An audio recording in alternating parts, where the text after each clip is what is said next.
On a health kick this January, start it off with a nice courgette and cream cheese soup. All you'll need is onions roughly chopped, some garlic in there. Doesn't matter how they're chopped, it's all going to get blitzed up. And then I just top and tail the courgettes.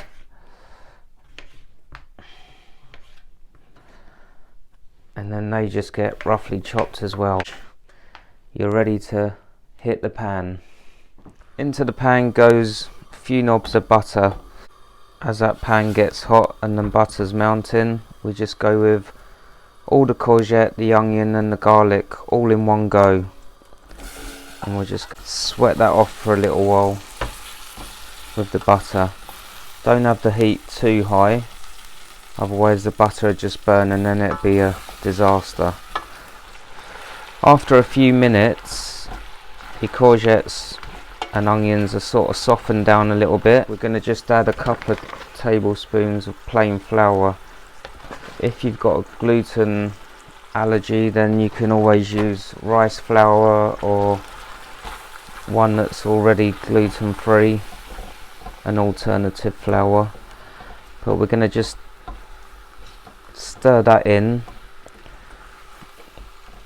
and don't spill it all over the stove like me because you'll look like a twat.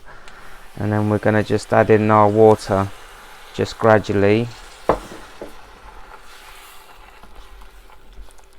and you're going to just bring that together until it sort of thickens up. And once that's thickening, you just gradually keep adding a bit more water. So once all your butter and flour is mixed together into, like, we'd call it a roux, then you're ready just to let that simmer, and you can just add a bit more water just to cover the top. And then I add cracked black pepper,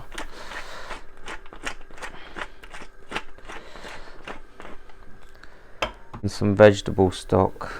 Don't add the salt at the moment because the stock could be salty, so just test it first. You can always add, but you can't take away.